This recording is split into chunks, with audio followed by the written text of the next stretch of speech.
Buenas tardes, esta es la clase de Macroeconomía 2. Vamos a dedicar este espacio a empezar a mirar la estática comparativa de una economía abierta.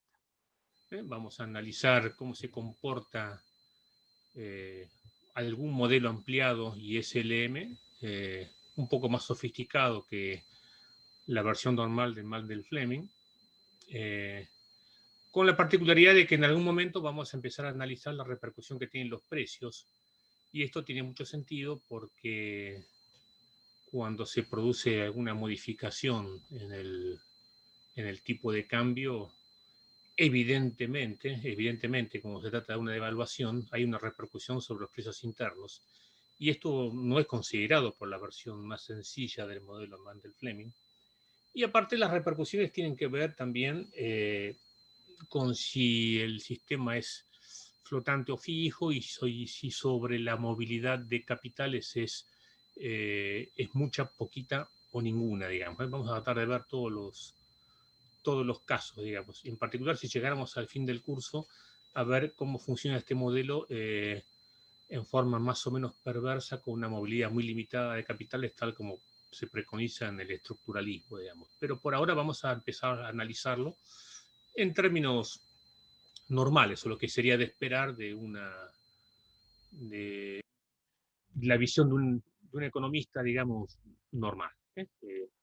Me voy a basar en un texto antiguo, pero nunca bien ponderado, como el de Martirena Mantel, de Economía Internacional Monetaria. De ahí están sacadas inclusive las fichas y los PDFs de clase, y bueno, de ahí se puede obtener todo el material que hace falta. El libro está a disposición también, por supuesto. Si pudiera, lo voy a escanear y lo voy a subir también como material a la clase. Si no hay ninguna duda, voy a empezar a compartir la pantalla.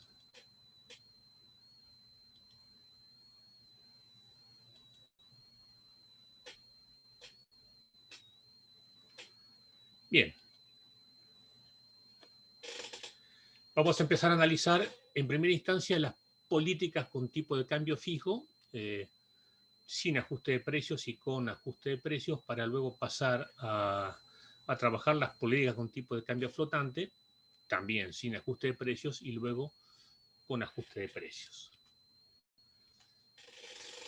La primera cosa que tenemos que reconocer es un hecho que no se ve a menudo, que es que el Producto Bruto Interno, cuya expresión estamos viendo en forma analítica ahí, es un agregado monetario y está medido en pesos, está medido en moneda local. Por lo cual tenemos algunas discrepancias de medición, habida cuenta de que las exportaciones se pueden medir perfectamente en moneda local, pero las importaciones están valuadas en divisas o en moneda extranjera, por lo cual deben primero o previamente ser convertidas al tipo de cambio local, para encontrar una medida homogénea, digamos, del asunto. No es así como así, sumar y restar como uno hace en términos reales, bienes importados o bienes exportados. Tenemos en primera instancia en el mercado de bienes un gasto privado, F, que depende en forma positiva, en forma convencional, digamos, de la renta. F sub I está entre 1 y 0. Y F sub R, la tasa de interés, es la reacción negativa que normalmente tiene el gasto en bienes o la demanda en bienes al tipo de interés. Después tenemos las exportaciones, que dependen de algún modo del tipo de cambio prefijado, en el sentido de que si el tipo de cambio sube, las exportaciones se abaratan, y si el tipo de cambio baja, las exportaciones se encarecen. Además depende del ingreso del resto del mundo, el ingreso internacional. Siempre que haya un asterisco y hablemos de una economía abierta, el asterisco representa o refleja lo que pasa en el resto del mundo. Y esto, por otra parte, es una variable dada que no podemos modificar. No tenemos ninguna forma de nuestras posibilidades de incidir, por ejemplo, en el ingreso nacional de China. Posiblemente, si esta clase se diese en China, eso tendría otro perfil, porque ellos sí pueden incidir en los ingresos de economías pequeñas, pero a la inversa no sucede. Vamos a restar las importaciones, que para evaluarlas en pesos tengo que multiplicar el agregado M de importaciones por el tipo de cambio prefijado. o sea, las importaciones, por ejemplo, de teléfonos celulares convertidas a pesos al tipo de cambio al cual se importan. Estas dependen también, obviamente, del tipo de cambio, el tipo de cambio prefijado, y dependen además de la renta local. Cuando haya renta local o producción local, esta, cuando crece, empuja al alza las importaciones. Ese es el valor que tenemos abajo del coeficiente o la derivada parcial M sub I, que es positiva, que es mayor que cero. Luego tenemos una cifra exógena que sería el gasto gubernamental, G sub cero. Pasemos al mercado monetario. El mercado monetario es un mercado convencional a la keynesiana, donde la oferta monetaria rígida es una función o equivale, digamos, a la demanda de dinero que depende en forma positiva de la renta y en forma negativa de la tasa de interés. Acá no hay nada nuevo. Y aquí tenemos, sí, la estrella, que es el mercado de divisas o la función de la balanza de pagos. La función de la balanza de pagos tiene los dos componentes, que son los componentes de cuenta corriente, que son las exportaciones, que son las mismas que están en la función de demanda de bienes, y las importaciones, que son las mismas que están en la función de la demanda de bienes. Y le estamos agregando un componente de cuenta capital, que depende en forma positiva de la tasa de interés. Cuando se aumenta la tasa de interés doméstica, se incrementa el flujo de capitales. Muchas veces se va a encontrar esta función, en otros casos, traspuesta desde el punto de vista de que se pasa la importación sumando al otro miembro, y así la importación tiene que equivaler a las exportaciones más el flujo de cuenta capital, pudiendo ser este positivo o negativo. No cambia la cosa. Sabemos que M sub I es positivo y sabemos que B sub R, o sea, la derivada parcial de la cuenta capital o del flujo internacional de capitales al tipo de interés doméstico, tiene una reacción positiva. Más subimos nuestra tasa de interés, más entran los capitales. ¿Cómo serían las pendientes de esta expresión? Bueno, aplicaríamos el mismo método que se aplicó oportunamente en algún momento en el modelo de Patinkin. Lo que estamos haciendo es derivar en función de las dos variables que vamos a poner en definitiva en los ejes. Estoy derivando la demanda de bienes en función de la renta y de la tasa de interés. Como es de esperar, la exportación depende de dos variables que son exógenas y están fijas y no puedo considerarlas, mientras que la importación sí depende de la renta, por lo tal debo tenerla en cuenta. Esto achica, por así decirlo, el valor del multiplicador. La pendiente de la función IS, en este caso particular, sería entonces esta que está ahí, sería 1 menos F sub I más M sub I sobre F sub R. Si ustedes le quitan el valor M sub I, se van a encontrar con la misma expresión que en algún momento aprendimos utilizando el modelo ISLM alternativo. Nada más que en vez de F había una E. En este caso la E lamentablemente debe ser reservada para referirnos al tipo de cambio. Por eso hay que cambiar de expresión. Y esta pendiente es claramente negativa porque el numerador es positivo. Si 1 menos F sub I ya era positivo, con más razón lo es, habida cuenta de que M sub I también es positivo. Y F sub R será negativo, por lo cual la pendiente de la función IS es característicamente negativa. Pasemos al mercado monetario. Hacemos el mismo ejercicio teniendo en cuenta que si M sub 0 es la oferta monetaria y está fija porque no hay un sector bancario, evidentemente una y otra se tienen que acomodar, y esta sí es la misma que en algún momento analizáramos para el modelo ISLM alternativo. Significa que la pendiente es positiva y equivale a menos L sub I sobre L sub R. Es el correlato del antiguo coeficiente K sobre H que se usaba en los modelos lineales que tenían coeficientes fijos. Vayamos al mercado de divisas, por así decirlo, o lo que sería la balanza de pagos. La balanza de pagos, si yo pretendo que esté saldada, debería en su derivada parcial depender de menos M sub I por diferencial de I más B sub R por diferencial. Ahora, eso significa que los flujos de cuenta capital compensan los eventuales déficits de balanza comercial y son los únicos que dependen estos de la renta, porque la exportación no la podemos gobernar. Desde ese punto de vista, y una vez más haciendo el mismo procedimiento, la pendiente de la función BP que representaría la balanza de pagos claramente va a ser siempre positiva. ¿Cuánto? Y esto va a depender de la mayor o menor apertura que tenga el país al flujo de capitales. Notarán ustedes, por ejemplo, que si la sensibilidad de B sub R es infinita, esta función tendrá una pendiente prácticamente horizontal. Si B sub R fuese totalmente cerrada, como la economía cubana o la de Corea del Norte, la función de la balanza de pagos sería completamente vertical. Y es de esperar que si hay una movilidad de capitales más o menos moderada, esta función tenga una pendiente positiva. Esta función puede tener una pendiente positiva que va a ser más aplanada que la función LM en los casos normales y más empinada que la función LM en los casos anormales. Ya les digo que Argentina se cuenta entre los casos anormales, pero vamos a analizar todos los casos posibles.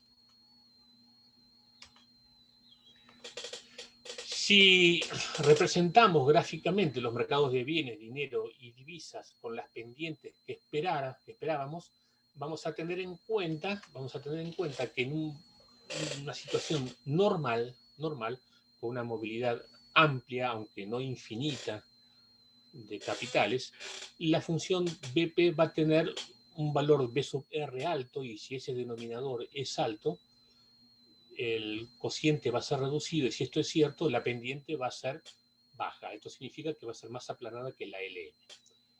Tendríamos que tener en cuenta que en cualquier punto por encima o a la izquierda, de la función de balanza de pagos, tendríamos superávit de balanza de pagos. Superávit de balanza de pagos es exceso de oferta de divisas y tendencia natural a que eventualmente la cotización de la moneda extranjera disminuya, pero como en este caso estamos con tipo de cambio fijo, este exceso de oferta de divisas significa que el Banco Central tiene hipotéticamente que absorber o recibir las divisas sobrantes.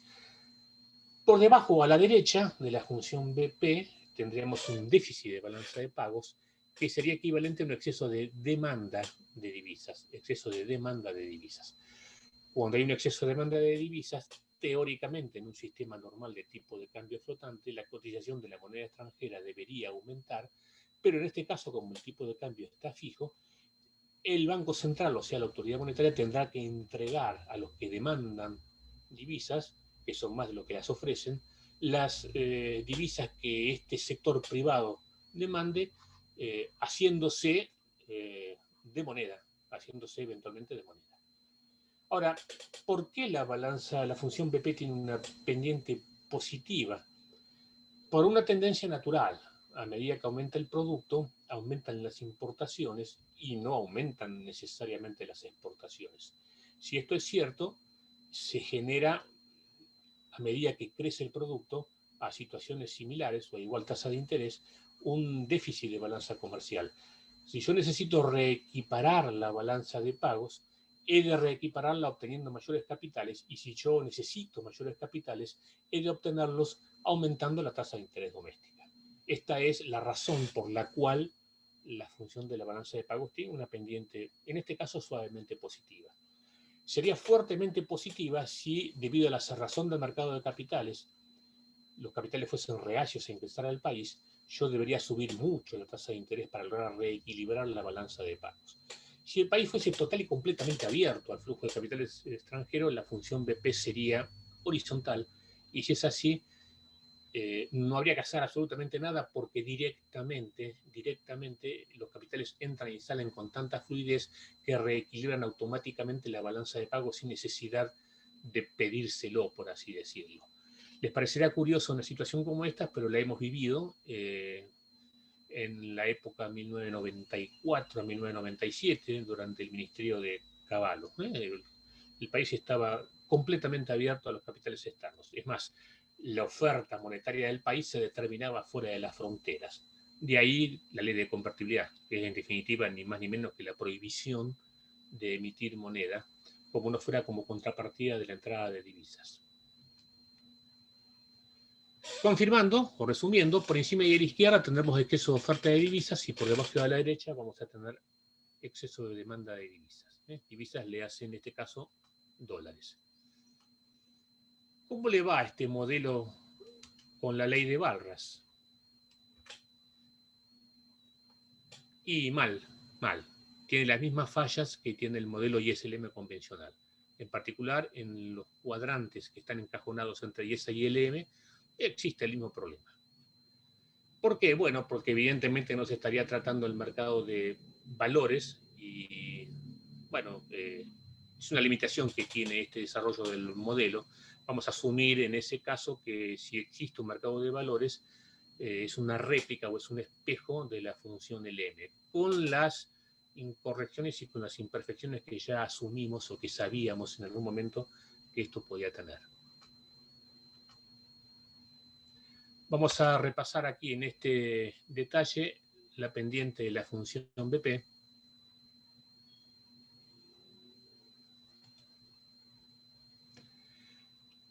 Que en el álgebra original vimos que era positiva. Y aquí, en un gráfico explicativo, vamos a tener, en definitiva, las tres variantes posibles, tales como alguna vez las vimos para la oferta agregada. Es exactamente lo mismo esto. La pendiente completamente horizontal es con una movilidad perfecta, y esto implica que B sub R tiende a infinito, y ahí tendríamos el superávit marcado con una S por encima de la expresión, porque la tasa de interés doméstica está encima de la internacional y no hay nada más que hablar. Y el déficit está por debajo, cuando la tasa de interés doméstica está por debajo de la tasa de interés internacional. El otro caso extremo, B sub R valiendo 0, la función de balanza de pagos es una recta vertical y ahí no hay cuenta capital, hay directamente cuenta comercial. Y tenemos superávit de balanza comercial a la izquierda de esta expresión, y esto refleja el hecho de que el ingreso es menor a la renta que equilibra la balanza comercial, y tenemos por otro lado déficit a la derecha, cuando lo que nos pasa es que la renta, digamos, determina un nivel de importaciones que está por encima del requerido para equilibrar la balanza comercial. De ahí que S está a la izquierda y D está a la derecha. En cuanto a la movilidad moderada de capitales, bueno, tendremos ya lo que hemos comentado, y el superávit se presenta arriba y O a la izquierda, y el déficit se presenta abajo y OA a la derecha. Repasando, la pendiente de la balanza de pagos depende de la movilidad de capitales, y esta está determinada por la función B sub R. Con una movilidad nula, la balanza de pagos determina únicamente la renta que equilibra la balanza comercial. Con movilidad perfecta, la función de balanza de pagos determina la tasa de interés doméstica. Entonces, cuando hay movilidad perfecta, la balanza de pagos está indicando cuál es la tasa de interés, y esta tiene que ser igual a la tasa de interés internacional, con más una eventual prima de riesgo país.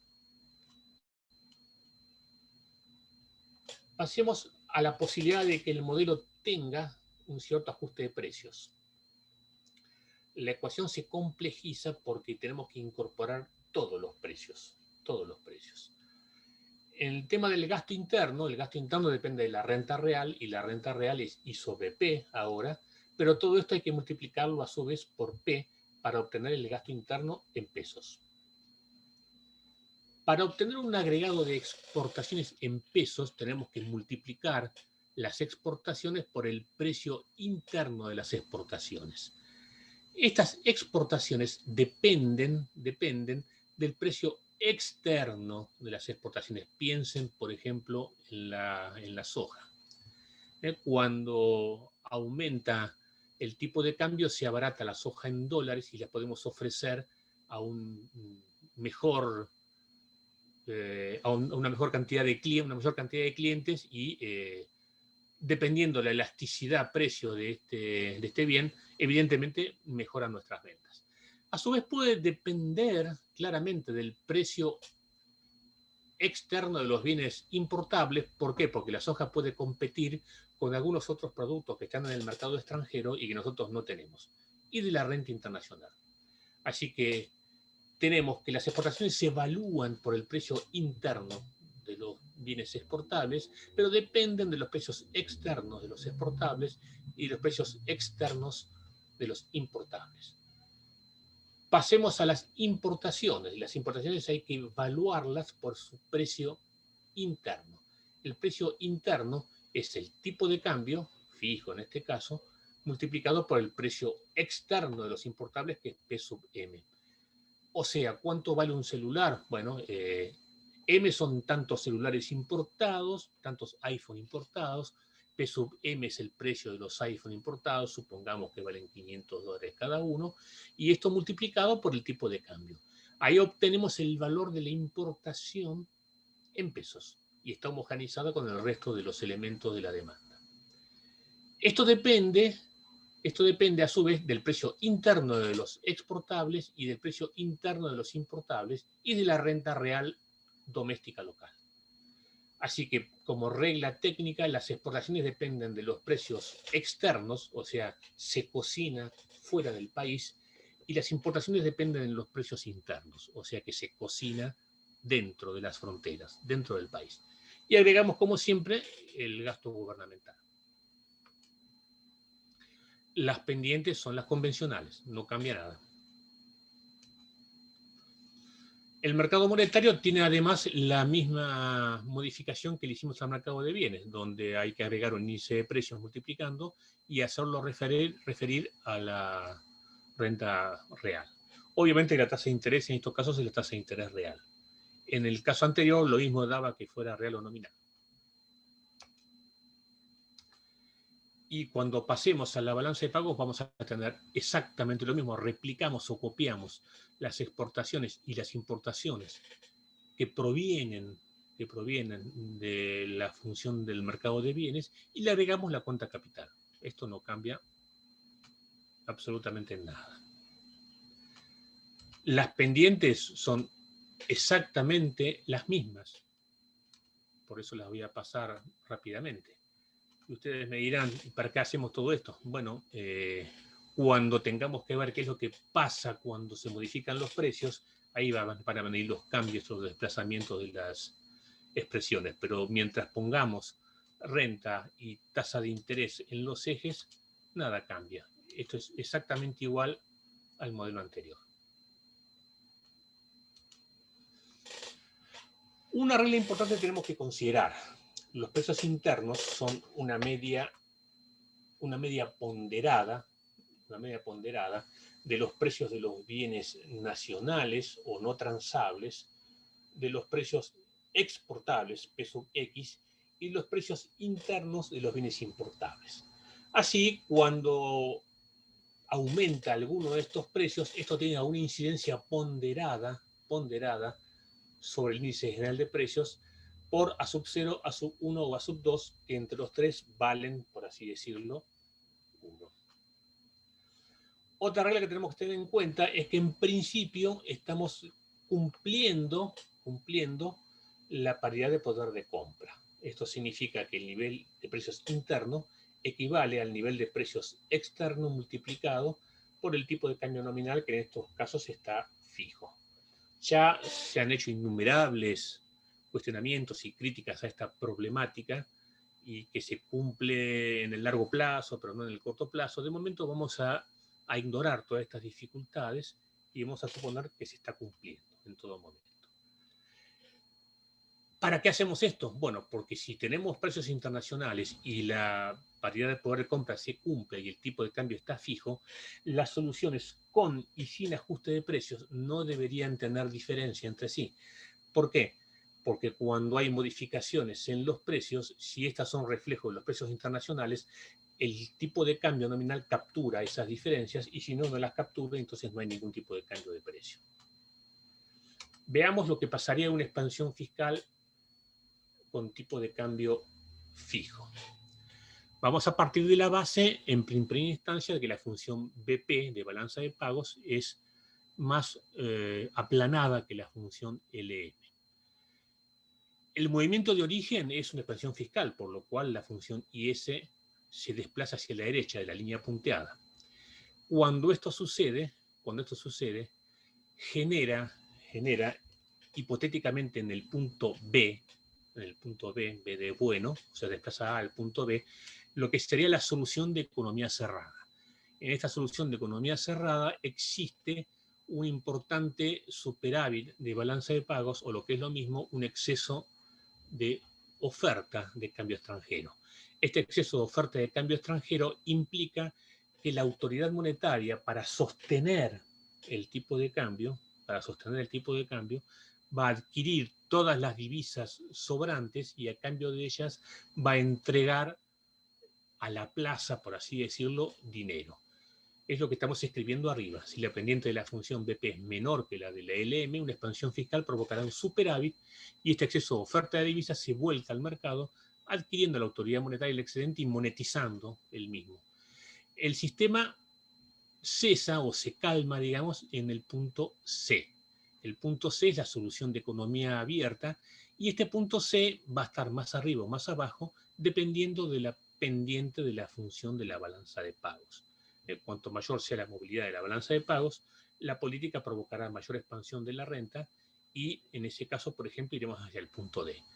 De ahí la racionalidad que rescato del esquema de Cavallo. Si el tipo iba a poner un sistema de tipo de cambio fijo, la mayor efectividad de cualquier política se iba a dar con una movilidad de capitales plena. No tiene ningún sentido, fijar el tipo de cambio si lo que vamos a hacer es limitar la movilidad de capitales. Vamos a verlo prontamente. ¿Hasta acá me siguen? ¿Alguien tiene alguna duda?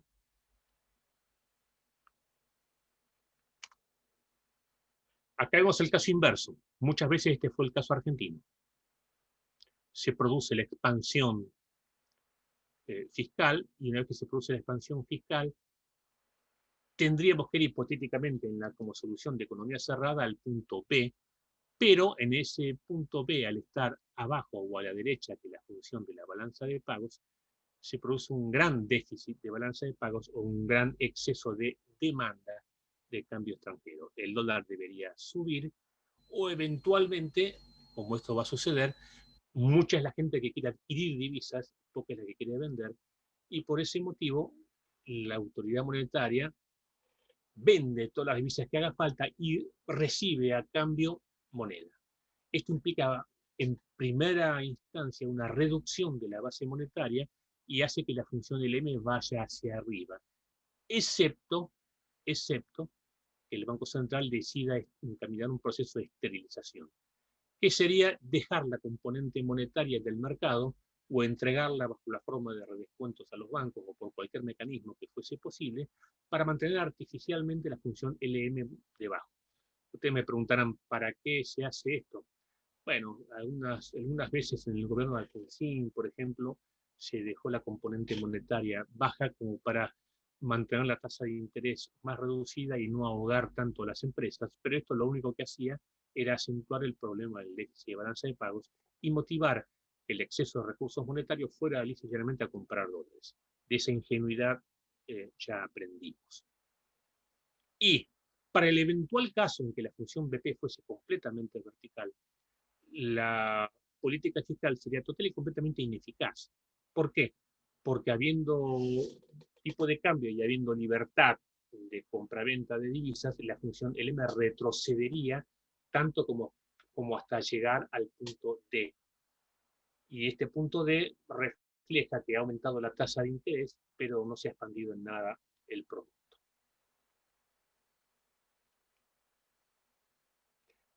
Un caso particular sería un caso que ustedes han visto, que es el caso Mandel-Fleming, que es el caso de la movilidad completa de capitales. Por eso les digo que el Mandel-Fleming es una versión de algunos casos simplificados de esta versión del modelo. En este caso, la función PP es completamente horizontal y entonces todo el exceso de oferta de divisas se vuelca al mercado y todo se monetiza. ¿Pasó alguna vez esto? Seguro. La convertibilidad de Cavallo era exactamente esto. No se preocupaba Cavallo mucho por el déficit fiscal, siempre y cuando no fuera mucho, de hecho no era mucho, no superó nunca el 1,5% del PBI, y esto lo que hacía era elevar ligeramente la tasa de interés, y esta elevación de la tasa de interés provocaba entrada de capitales, y automáticamente la economía se monetizaba sola. Entonces la tasa de interés terminaba no subiendo, y la expansión de los recursos monetarios sin inflación fue notable, digamos, en todo este periodo. Una vez más, el punto B es la solución de economía cerrada y el punto C es la solución de economía abierta máxima eficacia, con máxima eficacia de la política fiscal. Vamos a la expansión monetaria, en un contexto de tipo de cambio fijo. Vamos a partir de la base de que tenemos una función de balanza de pagos dependiente más aplanada que la función LM, y el sistema parte del punto A y haciendo mover la función LM hacia abajo, que es la esencia de la política monetaria, se pretende ir eventualmente al punto B, en un contexto de economía abierta. El punto B es un punto por el cual, al estar por debajo o a la derecha de la función BB, tenemos déficit de balance de pagos, o lo que es lo mismo, exceso de demanda de divisas. El dólar no puede subir porque el tipo de cambio está fijo, pero lo que está pasando es que los particulares desean comprar divisas. El Banco Central vende las divisas al cambio prefijado porque es su obligación, habida cuenta de que ha fijado el tipo de cambio, y la función del M retorna sola al punto LM doble prima porque se desmonetizó por completo la economía, habida cuenta de que al intentar emitir dinero para bajar la tasa de interés, esta volvió a subir como consecuencia de que el dinero dejó de estar ofrecido porque se lo quedó el Banco Central. ¿Por qué? Porque la gente adquirió divisas. ¿De qué sirvió esto? Absolutamente de nada. En la situación de la LM doble prima, que es el retorno del punto C, todo está en el punto original, pero el Banco Central perdió millones de dólares de divisas. ¿Pasó esto alguna vez? Desde luego, desde luego. Te pregunten fechas, historias, siempre pasó algo, lo que estamos mencionando acá ha pasado. Una vez más, esto pasó en la época del ministerio de Pugliese durante la última etapa del gobierno de Alfonsín. El punto B es solución de economía cerrada y el punto C es solución de economía abierta, pero es un retorno al punto original.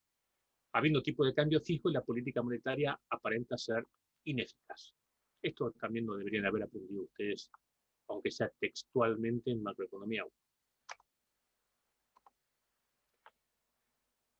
Aquí estaríamos viendo el caso de una función BP con movilidad más limitada de capital, o sea que sea más empinada que la función LM. En realidad pasa exactamente lo mismo, porque seguimos estando en el punto B por debajo o a la derecha de la función BP. Pareciera ser que la política monetaria es una cosa completamente inútil, cualquiera sea el grado de movilidad del capital internacional, excepto el caso en el cual la autoridad monetaria decidiese por alguna razón esterilizar, es dejar la función LM en LM' mediante algún mecanismo que ahora lo vamos a repasar, lo vamos a ver. Una vez más, rescato, podemos estar en contra de muchos aspectos, pero rescato la coherencia de la política de Cavallo, porque al fin y al cabo, él con la ley de convertibilidad lo que hizo fue ni más ni menos que prohibir la política monetaria porque había fijado el tipo de cambio. Con lo cual, prohibía una cosa que en definitiva, si se intentaba hacer, no iba a servir. Por lo menos en un contexto de tipo de cambio fijo. Aquí comentamos que la esterilización podría mantener el sistema del punto B durante algún tiempo. ¿Por qué podría un gobierno querer mantener el sistema en el punto B con tasa de interés más baja? Podríamos dar condiciones para la reactivación de las empresas y eventualmente podremos soñar con un desplazamiento de la IS hacia la derecha como consecuencia de que la tasa de interés había descendido o que mejoraran las expectativas comerciales. Por lo general, cuando estas medidas se toman son manotazos de abogado y generalmente no tienen la acogida o la respuesta favorable que uno pudiese esperar. Una vez más, el caso Mandel-Fleming. El caso Mandel-Fleming nos está diciendo que cualquiera sea la función de balance de pagos, la BP' vertical o la BP doble prima horizontal, cualquier política monetaria es completamente inútil si estamos en un sistema de tipo de cambio fijo. Incluso, como estamos viendo, para casos extremos en los cuales la movilidad fuese nula, BP' o perfecta, que es BP doble prima. ¿Cómo podemos esterilizar el flujo de reservas cambiarias? O sea, ¿cómo podemos dejar el LM donde estaba e impedir que vuelva? Bueno, una es hacer operaciones de mercado abierto. Esto significa eh, vender o comprar divisas hasta que se acaben. Uno dice, pero estamos todos locos, vamos a dejar la LM abajo vendiendo todas las divisas que hagan falta hasta que se nos terminen. Sí, es una locura. ¿Se hizo alguna vez en Argentina? Por supuesto que sí. 1989, los últimos 6 meses de gobierno de Alfonsín, se hizo eso, hasta que Alfonsín se tuvo que retirar 5 o 6 meses antes de la presidencia porque se quedó sin dólares. Y además, el ministro que iba a tomar la rienda después dijo que no iba a honrar los compromisos que se tomaran por préstamos que el Fondo Monetario le otorgara a este gobierno, con lo cual el gobierno se quedó sin fondos, sin préstamos, sin financiamiento y se tuvo que retirar. Fue en una especie de golpe de Estado sin taconeo de botas militares y sin el chirrido metálico de los sables, pero fue algo parecido. Otra forma, financiar un déficit presupuestario con emisión monetaria, o sea, emitir la misma moneda que estamos absorbiendo o volver a alargarla al mercado para financiar algún déficit presupuestario. También podemos hacer rescate de títulos públicos emitidos, es decir, yo emití deuda y lo que estoy haciendo es recomprándolos y entregando dinero a cambio. De esta manera, la LM se mantiene artificialmente por debajo en algún momento. Cualquier intento de esterilización no es posible si estamos en casos de movilidad perfecta del capital. Una vez más, Cavallo prohibió la esterilización por razones obvias y lógicas. Cuando hay movilidad perfecta del capital, cualquier intento de subir o bajar la tasa de interés en forma artificial por encima o por debajo del valor internacional no tiene ningún sentido, porque el capital internacional, si la tasa de interés es alta, entra, y si la tasa de interés es baja, se va. Entonces la pregunta es, ¿por qué la tasa de interés fue tan alta y tan dura durante el periodo de Cavallo? Bueno, Cavallo razonó que si la tasa de interés subía, ingresaba capital internacional y las empresas internacionales iban a adquirir empresas locales o iban a hacer inversión extranjera directa. Cosa que de hecho sucedió. La privatización más amplia que se hizo de empresas de servicios públicos de tenencia estatal se ocasionó en ese periodo. Por lo contrario, en vez de subir, lo podemos haber bajado, con lo cual el capital no entraba, eventualmente el capital se retiraba. Y con eso fomentábamos la inversión local por parte de las empresas locales. Bueno, Cavallo pensaba que las empresas locales llanamente no existían. Si la tasa de interés disminuía, lo único que hacía era tomar préstamos para apalancarse y comprar dólares, porque no estaban con la voluntad de invertir. Reflexión dolorosa, pero en parte algo de razón tenía. Por eso, él establece el sistema de movilidad perfecta de capital y anula la política monetaria, fija el tipo de cambio y prohíbe cualquier intento de esterilización. O sea, el presidente del Banco Central estaba atado de pies y manos sentado en la silla con un botón rojo y un botón verde, como digo yo. El botón verde es comprar, el botón rojo vender, o a la inversa, pongan el color que quieran. Profe, ¿Hasta acá se entendió? ¿Alguna pregunta? sí, yo tengo una pregunta respecto de la convertibilidad. ¿Por qué, de alguna manera, si Cavallo pudo contener la inflación, medianamente el país creció, se lo ha como demonizado? Mencionar Cavallo muchas veces, muchos lo toman como que fue un mal ministro de Economía. Eh, ¿Por qué motivo?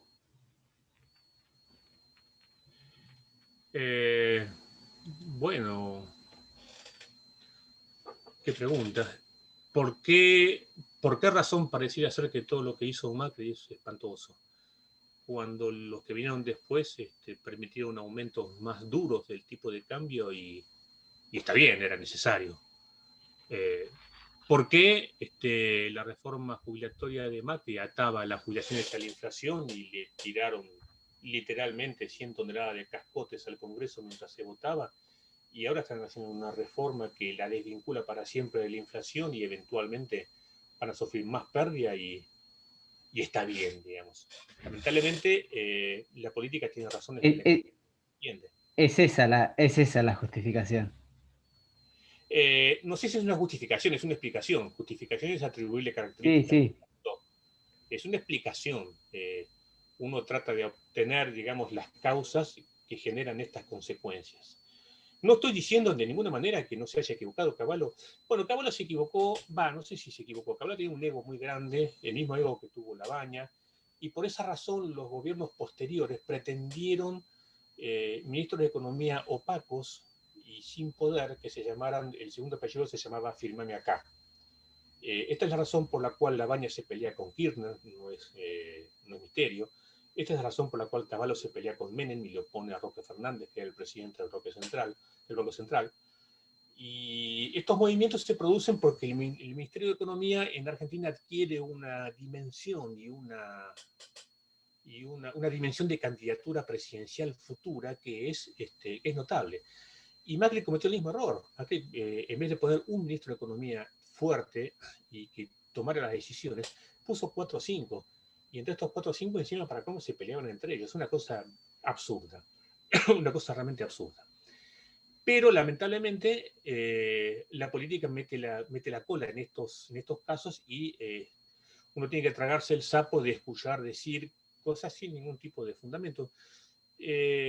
Durante la época de Cavallo, digamos, las empresas públicas del Estado, todos argumentan, se dicen, bueno, está bien, se vendieron las joyas de la abuela, vendió el país, vendió empresas que tenían patrimonio neto negativo, con lo cual hizo un gran negocio, un gran negocio. A partir de ese momento, los teléfonos fijos que demoraban 15 años en entregártelo, o te mostraba una lista de espera cuando vos tenías 5 años y ibas a la escuela y recibías el teléfono fijo cuando estabas yendo a la facultad. Esto es real con la antigua Entel. Los teléfonos pasaron a entregarse en una semana. Pero ¿quiénes se quejaban? Bueno, se quejaban los sindicalistas, obviamente. ¿Quién otro se iba a quejar? Y así sucedió con muchas otras privatizaciones. Muy posiblemente en alguna de estas privatizaciones haya habido algún hecho de corrupción. Seguramente lo hubo. Hechos de corrupción los hubo en ese gobierno y en todos los posteriores. Cuando no se robó con las privatizaciones, se robó con la obra pública. Cuando no se robó con la obra pública, se robó con los subsidios. En fin, el problema no es la decisión de política que tomamos, sino la catadura moral de los sujetos que llevan a cabo las decisiones de política y qué tan fuerte o qué tan permeable en su caso es la justicia para aplicar un castigo a aquellos que violan las leyes. Esto es lo que puedo decirte. Sí, sí, entiendo. Eh, para lo demás, bueno, veremos. Cuando veamos la historia un poco más en perspectiva, capaz que se ponen las cosas en su justo lugar. Capaz que se ponen las cosas en su justo lugar. O no, o no. Yo tuve un profesor de desarrollo económico cuando iba en cuarto año en la facultad, en 1981, Sturzenegger, el padre de quien fue presidente del Banco Central durante el gobierno de Macri, durante la etapa de las LEVAX, para que ustedes la recuerden mejor. Y Sturzenegger era radical, trabajaba con los equipos de la Rúa, que en su momento pierde la interna con Alfonsín, y así es como en el 83 Alfonsín se hace presidente. Pero un economista bastante coherente, de hecho uno de los mejores profesores que tuve, y él pensaba que luego del proceso, por ejemplo, generales como Vignoni iban a tener una buena consideración por haber sido los que provocaron, digamos, la apertura del proceso democrático, y a Vignoni lo metieron preso igual. Con lo cual, las predicciones que uno hace respecto de las cosas que van a pasar en el futuro, uno dice, no, porque en el futuro a Macri lo van a valorar. Yo no creo que esto suceda. De hecho, cometió una buena cantidad de errores. Si yo tuviese que calificar el gobierno de 1 a 10, capaz que le pondría un 5, digamos, ¿no? Pecó de una extrema ingenuidad política y extrema ingenuidad económica, por otra parte. En otro momento vamos a discutir un poquito más este asunto. Vamos a tomar ahora la posibilidad, fíjense que le sacamos la rayita a la E y el tipo de cambio sea flotante.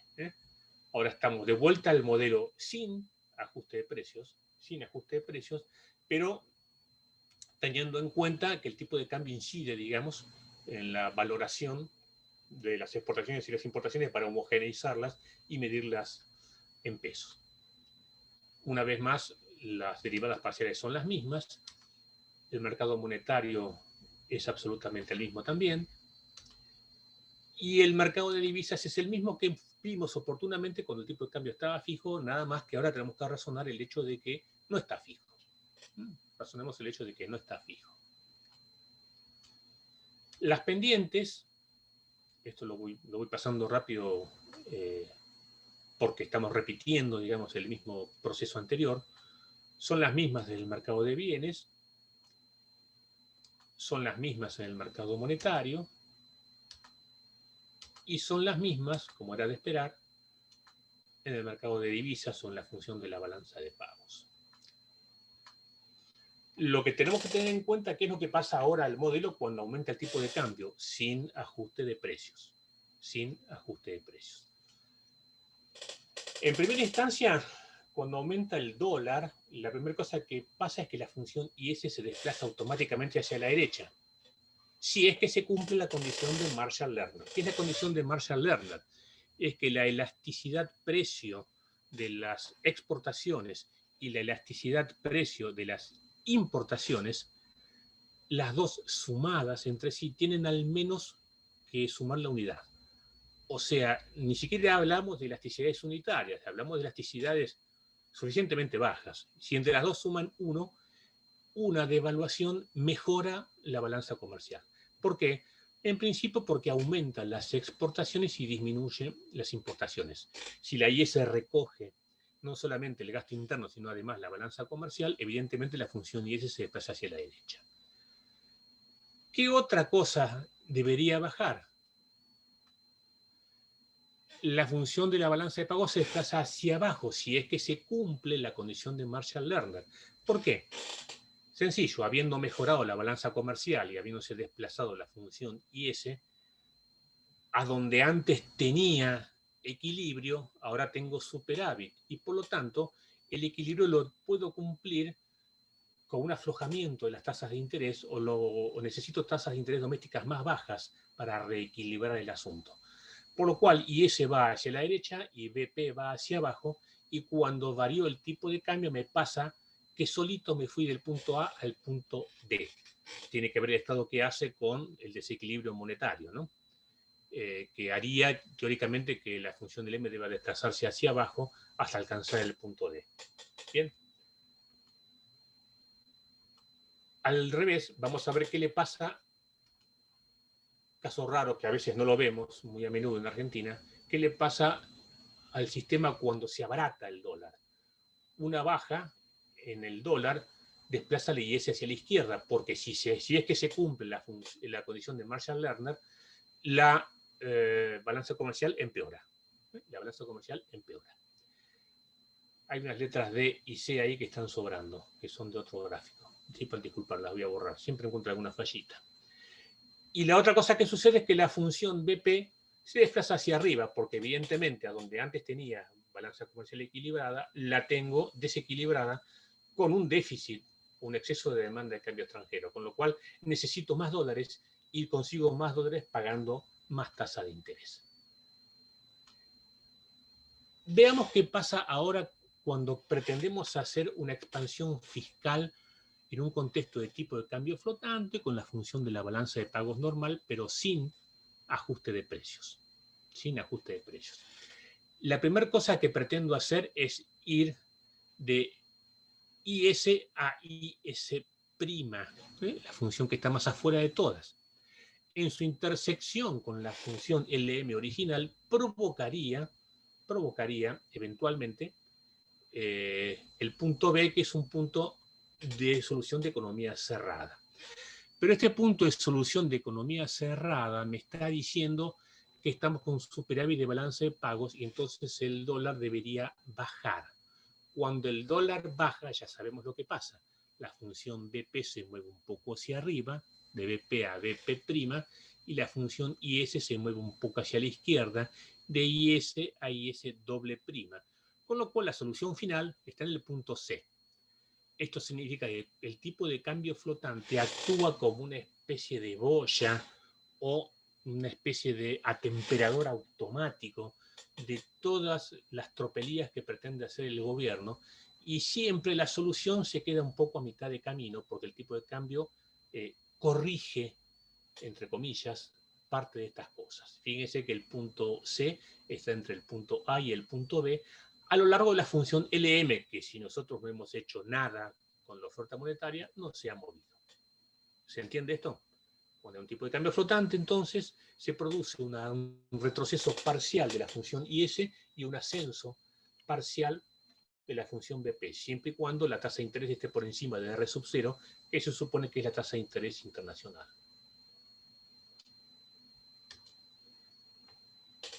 Se empieza a complicar la cosa cuando la movilidad de capitales es limitada. En este caso tenemos movilidad de capitales limitada, entonces pretendemos ir del punto A al punto B, que es un punto de economía cerrada, una solución de economía cerrada, pero esta solución de economía cerrada, al estar por debajo o a la derecha de la función BP original, provoca déficit de balanza de pagos. Esto es exceso de demanda de cambio extranjero.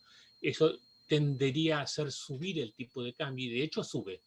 Cuando sube, la función IS se desplaza hacia la derecha hasta IS doble prima por la mejora en la balanza comercial y la función BP desciende por esa misma razón, por la mejora en la balanza comercial.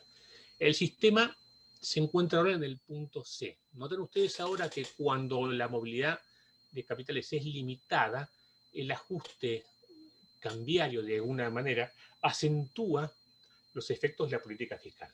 Antes, el punto C o la solución estaba entre A y B, y ahora el punto C está más allá de la solución originaria. Con lo cual, aparentemente, a pesar de que encareció los recursos monetarios, expandió más aún la renta del punto A hasta el punto C.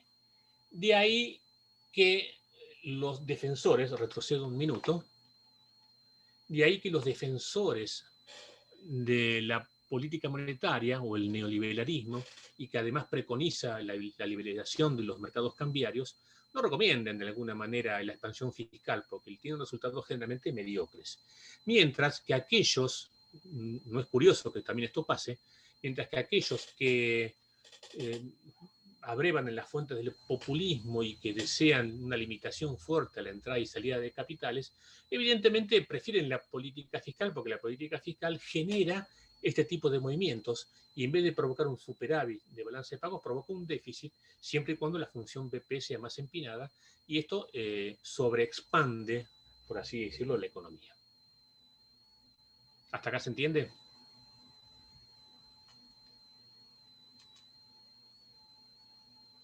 Vamos al caso de Molde, Mandel-Fleming, que es solo uno de los que ustedes vieron en algún momento. Cuando está en un contexto de tipo de cambio flotante, la función IS va y vuelve, porque siendo la función BP completamente horizontal, no hay ajuste que pueda llegar a realizarse que no sea el retorno al punto A, que se llamaría ahora punto C. El superávit de balance de pagos se anula por completo y el ingreso de capitales hace disminuir la tasa de interés, y cuando hace disminuir la tasa de interés, simultáneamente hace disminuir el tipo de cambio, y perdí por balanza comercial lo que intenté expandir por gasto. Esto pasó en Argentina innumerables veces. El efecto desplazamiento o el crowding out famoso se produce no solamente desplazando la inversión, sino que además se produce desplazando al sector externo de la economía y cerrándolo, disminuyendo las exportaciones y anulando al sector exportador. Entonces, cuando hay movilidad perfecta de capitales, la política fiscal es nula. Evidentemente, aquellos que preconizan que el país debería estar completamente abierto al mercado internacional de capitales, por supuesto que desprecian el efecto de la política fiscal porque es nulo.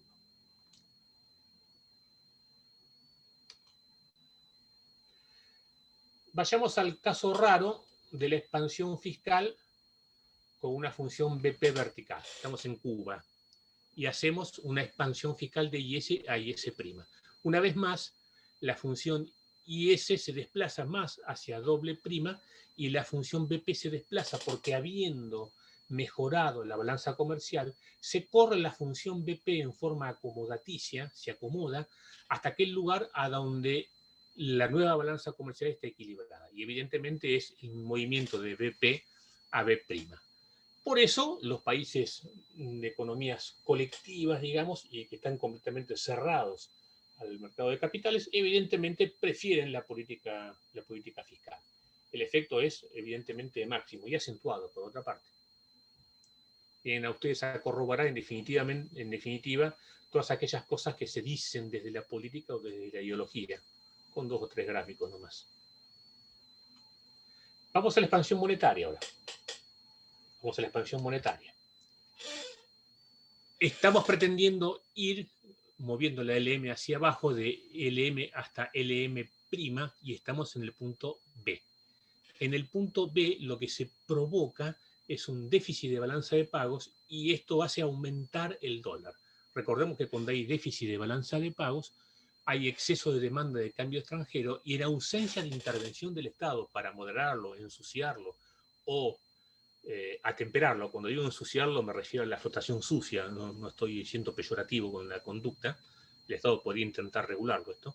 Suponiendo que sea puramente flotante y el Estado no haga absolutamente nada, el tipo de cambio aumenta. Cuando aumenta, la función IS se desplaza hacia la derecha, a IS', y la función de balance de pagos mejora o alivia la presión bajando hasta BP'. Entonces la solución está en el punto C.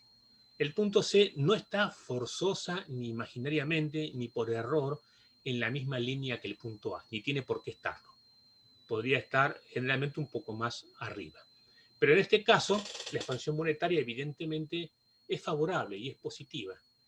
¿Por qué? Porque la solución cambiaria, digamos, arregla lo que la economía monetaria pudiese haber empeorado. El punto B, solución de economía cerrada, y el punto C es la solución de economía abierta. Y evidentemente, cuanto mayor sea la movilidad de capitales, más efectiva va a ser la política monetaria. Vayamos al revés. Vayamos a la posibilidad de que se haga política monetaria con movilidad limitada de capitales. Como ustedes pueden notar, no pasa nada, es absolutamente lo mismo, si es que el tipo de cambio está flotante. Ahora ustedes búsquenme una economía con movilidad limitada de capitales y con tipo de cambio flotante, y cuando la encuentren yo les doy un premio. Les apruebo la materia con 10 directamente. La solución teórica existe, pero es altamente improbable. Es altamente improbable. Y aquí, en este caso, seguramente el punto C estaría ligeramente por debajo. Así como en otro caso estaba ligeramente por encima, en este caso terminaría ligeramente por debajo. Pero cuanto menos sea la movilidad de capitales, van a ver que la política monetaria se torna menos efectiva.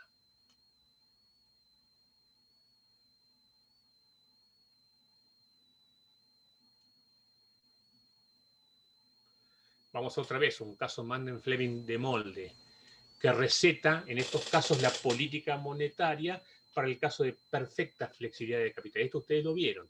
La función del M se desplaza hacia abajo del punto A al punto B, y habiendo una función de balance de pago plenamente horizontal, la tasa de interés queda inalterada y el sistema va al punto C, porque la función IS se desplaza hasta encontrarse con la LM', manteniendo la función BP inalterada. Notarán ustedes que cuando el tipo de cambio está fijo, la que se queda quieta es la función LM, y cuando el tipo de cambio está flotante, la que se queda quieta en alguna manera es la función BP, a menos que haya modificaciones en el tipo de cambio, en caso de movilidad perfecta. Una vez más, repasando, el punto B, solución de economía cerrada, el punto C, solución de economía abierta. En este caso, que es la movilidad perfecta de capitales, la efectividad de la política monetaria alcanza un máximo.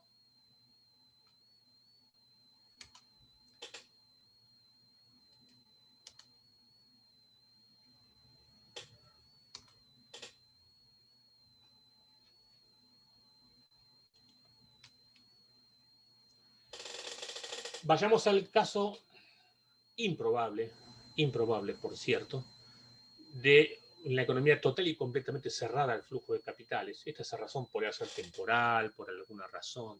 Si no, sería imposible de creer que esto suceda.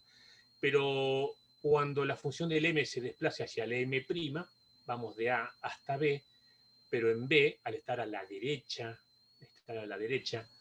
estamos teniendo un déficit de balanza de pagos, y esto hace que el dólar se abarate, porque en realidad no hay déficit de balanza de pagos, sino que hay déficit de balanza comercial. el dólar ajusta y se reduce hasta que empeora la balanza comercial lo suficiente como para encontrarse en el punto C, que es la misma renta del punto A, pero con la tasa de interés más baja y con la balanza comercial claramente empeorada. Hay una vez más el punto B, solución de economía cerrada, y el punto C, solución de economía abierta. Cuando hay movilidad nula de capitales, la efectividad de la política monetaria es nula, no sirve absolutamente para nada. Ustedes se darán cuenta que en cada uno de los casos podrán comparar, cuando repasen esto, en algunos casos mejor tener la economía cerrada, dada la situación de facto del mercado de capitales, y en otros casos es mejor claramente abrirla, dada la situación de facto del mercado de capitales. El problema es qué es lo que hacen los políticos con el mercado de divisas y con la entrada y salida de capitales. ¿Qué tan amigables son a la entrada o salida de capitales? Vamos a lo bueno, o sea, vamos a la verdad, digamos, un modelo con ajuste de precios y tipo de cambio flotante. Recordarán que nosotros ya vimos el modelo, ya estamos viendo que las exportaciones dependen de los precios externos y las importaciones dependen de los precios internos. Una vez más, el comportamiento del modelo es el mismo, el mercado monetario es el mismo y la balanza de pagos tiene la misma función, la cuenta corriente por un lado y la cuenta capital por el otro. Cuando veamos las pendientes vamos a ver que tampoco se producen cambios. Yo las repaso y las dejo ahí para que no se pierda la hilación y cada vez que uno quiera ir a buscar, digamos, las pendientes de las expresiones las tenga presentes y no tenga que volver hacia el principio de la presentación.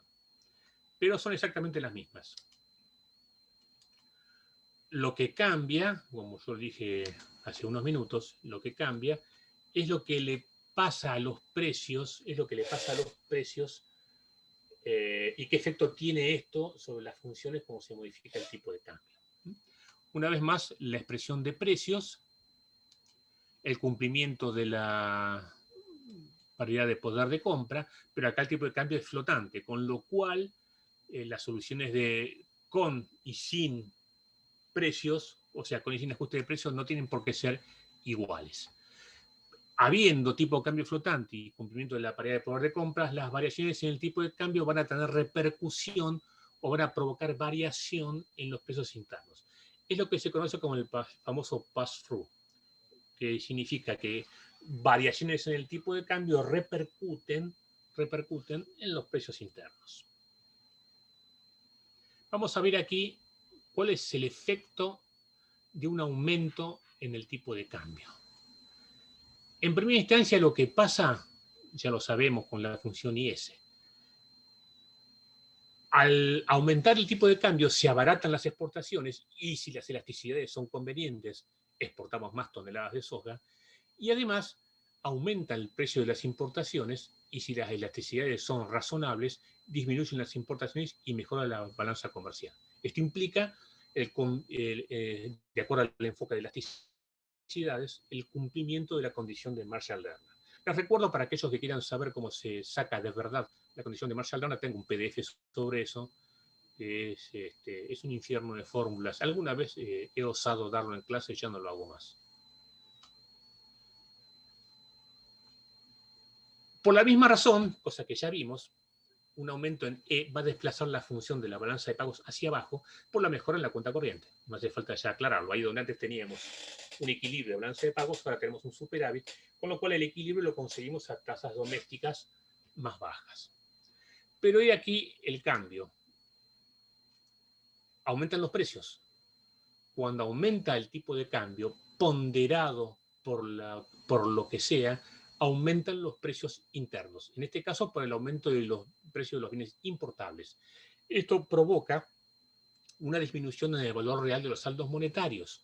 Esto hace que la función LM se desplace hacia arriba. El desplazamiento puede ser que esté un poco exagerado, pero lo estamos mostrando para que se aprecie. De la LM a LM'. ¿Qué nos ha pasado? Yo estaba muy tranquilo en el punto A y cuando aumentó el dólar es como que me puse o me saqué los lentes y veo todo fuera de foco y en vez de A tengo un triángulo mágico, es el triángulo BCD. ¿De acuerdo? No hay más equilibrio, el equilibrio desapareció. Pero cuando aumenta el tipo de cambio solo, si este aumento es exógeno, provoca estos desequilibrios. Yo estoy parado en el punto A y me encuentro fuera de los tres equilibrios. Tengo que elegir algún equilibrio y tomar alguna decisión correctiva para acomodar este problema con el tipo de cambio. Cuando aumenta. Ahora vamos a ver qué pasa cuando desciende. Evidentemente, bueno, lo puse al revés, pero lo vamos a leer igual. Vamos a ir primero a la función IS. Lamentablemente hice la animación al revés, cosa que tengo que corregir. Vamos primero a la IS. Se mueve hacia la izquierda por el empeoramiento de la balanza comercial. La función BP se desplaza hacia arriba por la misma razón, por el empeoramiento en la cuenta corriente, la balanza comercial. Necesito tasas de interés domésticas más altas. Pero, si los precios son flexibles, una baja en E, una baja en el dólar, debería bajar el precio interno de los bienes importables y esto hace aumentar el valor de los saldos monetarios reales poseídos por las personas. Esto es más o menos lo mismo que si se emitiera dinero. Un desplazamiento hacia abajo de la función LM.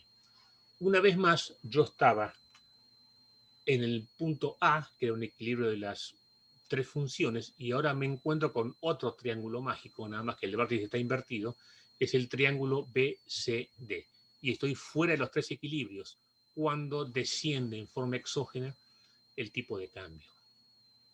Entendidos estos dos movimientos paramétricos, vamos a ver los ejercicios. Vamos a ver qué pasa con la expansión fiscal con tipo flotante y ajuste de precios. Estén, por favor, muy atentos. En primera instancia, yo voy o pretendo ir hacia la función IS', como ustedes pueden apreciar. La función IS' en su intersección con la LM original, en el punto P, me daría la solución hipotética de economía cerrada. ¿Bien? Esto provoca, porque la tasa de interés es más alta, esto provoca un exceso de oferta de divisas y un ajuste en el tipo de cambio a la baja. Cuando se ajusta el tipo de cambio a la baja ya sabemos lo que pasa, que es lo que vimos en la filmina anterior. La función IS retrocede porque empeora la balanza comercial, la función BP se va para arriba porque empeora la balanza comercial y la función LM se va hacia abajo porque se abarata los precios y con esto aumenta el valor de los saldos monetarios reales poseídos por las economías domésticas y particulares en general. Con todo, deberemos razonar el hecho de que si no hay un tipo de cambio flotante, el punto C, que está puesto por ahí, que es la intersección de IS' con la BP original, es la solución de tipo de cambio fijo.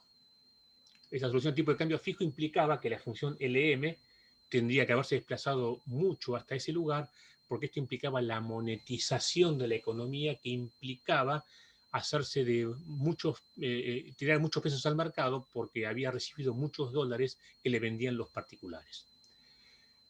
Pero no, estamos con el tipo de cambio flotante, y el tipo de cambio flotante me llevó a la solución dentro del triángulo mágico. Ustedes vean el triángulo mágico y lo van a encontrar. El triángulo mágico es ABC. La solución queda siempre entrampada dentro de algún lugar de ese triángulo mágico. No sé si es tan mágico, pero bueno, yo le digo así para darle algo de mística, digamos, a la explicación nomás. Este punto E va a estar más cerca de C, más cerca de B o más cerca de A, dependiendo de la fortaleza de las ecuaciones dinámicas o la velocidad del ajuste de cada mercado. O sea, qué tan rápido llega cada mercado al ajuste. Por ejemplo, si el mercado de bienes fuese muy remolón, para ajustar el punto E estaría más cerca de A eventualmente. O estaría más cerca de B si el ajuste fuese muy lento en el mercado monetario, o más cerca de C si la función cambiaria no experimentara cambios hasta dentro de un largo tiempo eventualmente. Estos procesos llevan siempre meses, recuérdenlo. No son cosas que se producen de un lunes a un jueves. Estos procesos llevan meses. Como siempre, el tipo de cambio flotante, les recuerdo, es un atemperador de las extremidades de la política. Fíjense que el punto B es la economía cerrada, el punto C es el tipo fijo y el punto E está en el medio y representa la solución de tipo flotante. Vayamos a la expansión monetaria. Atentos siempre al gráfico. Estamos en la función IS y la función IS no se movió, pero sí se movió la función LM hasta LM'. El punto B sería la solución de economía cerrada. El punto C sería la solución de economía cerrada. El punto A sería la solución para un tipo de cambio fijo. Recordemos que cuando el tipo de cambio está fijo, la función LM retrocede del todo y vuelve hasta el punto A original. No sirve de nada, digamos, lo que se hizo en materia de política monetaria porque el tipo de cambio estaba fijo. Pero no, el tipo de cambio está flotante. Como el tipo de cambio está flotante y el punto B es un punto de déficit de balanza de pagos o de exceso de demanda de divisas, lo que va a pasar es que la función IS se desplace hacia la derecha, porque la mejora en la balanza comercial, que la función BP se desplaza hacia abajo por la mejora en la balanza comercial y la función del M se desplaza un poco hacia arriba por el encarecimiento de precios moderado debido al aumento de precios de los bienes importables. La solución termina estando en el punto E, que está en el medio, una vez más, del triángulo mágico ABC. ¿Hasta acá se entiende? Ustedes me preguntarán por qué no hacemos, retrocedo un segundo, por qué no hacemos soluciones de la función BP para diversas movilidades de capitales. Yo lo que les digo es que, acá apelando a la coherencia, es imposible pensar que un sistema de tipo de cambio flotante puro no funcione con una movilidad por lo menos moderada de capitales internacionales. De esa manera por esa razón se hacen únicamente este tipo de gráficas, digamos. Resumiendo, la política monetaria es sumamente eficaz cuando estamos en un contexto de tipo de cambio flotante. Segundo, la política monetaria es medianamente eficaz si estamos en un sistema de cambio fijo y aplicamos esterilización. Porque si hacemos tipo de cambio fijo sin esterilización, es nula. Cuando hay tipo de cambio fijo, la política monetaria es ineficaz bajo todo concepto.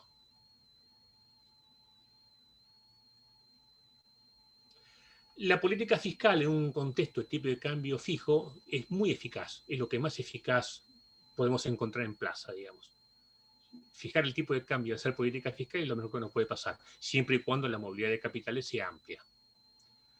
La política fiscal es más o menos eficaz si tenemos tipo de cambio fijo y pretendemos utilizar alguna solución de esterilización, o sea, dejar la función del M donde estaba y no correrla. Cuando estamos con tipo de cambio flotante, la política fiscal es completamente ineficaz, siempre y cuando el tipo de cambio sea flotante y haya alta movilidad de capitales. No concibo un sistema económico que tenga otra cosa.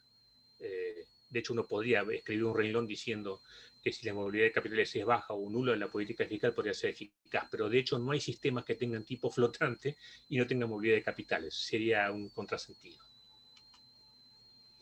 Por esta razón, lo que yo podría denominar populistas, digamos, ponderan la política fiscal y el tipo de cambio fijo, y los llamados neoliberales ponderan la política monetaria y el tipo de cambio flotante.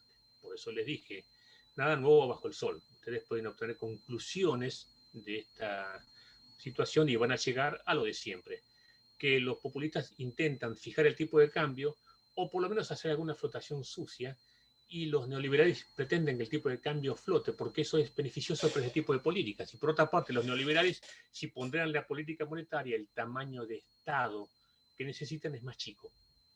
Mientras que los populistas, si pondrán el éxito de la política fiscal, necesitan un tamaño de Estado más grande. Acá se producen incoherencias porque hemos tenido populistas que hicieron crecer el Estado y fijaron el tipo de cambio, y tenemos neoliberales que dejaron flotar el tipo de cambio pero agrandaron igual el Estado. Esto me remite, digamos, a lo que decíamos hoy de los graves errores de incoherencia cometidos por los gestores de política. Frente a la coherencia del pasado, podemos tener en claro aquí las incoherencias del presente. ¿Alguna duda hasta aquí? Bueno, hemos terminado por ahí un toque antes de lo debido, pero no resultaría prudente iniciar un nuevo tema porque se nos va a ir más allá de la hora. Así que estaría dispuesto a responder preguntas o dudas que les hayan quedado, digamos. Y si no, bueno, cortamos aquí y vamos para la próxima clase. Escucho las preguntas que pudiese haber.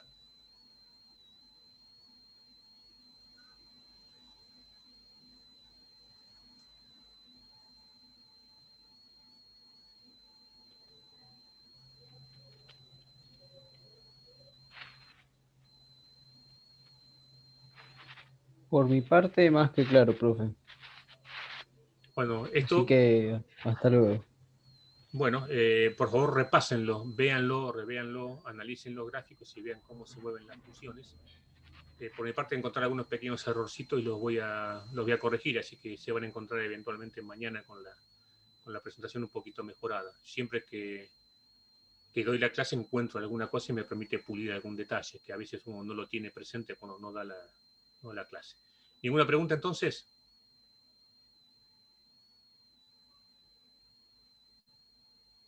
Bueno, nos estamos viendo, chicos, entonces. Buenas noches a todos. Muchas gracias. Buenas noches. Gracias, profe.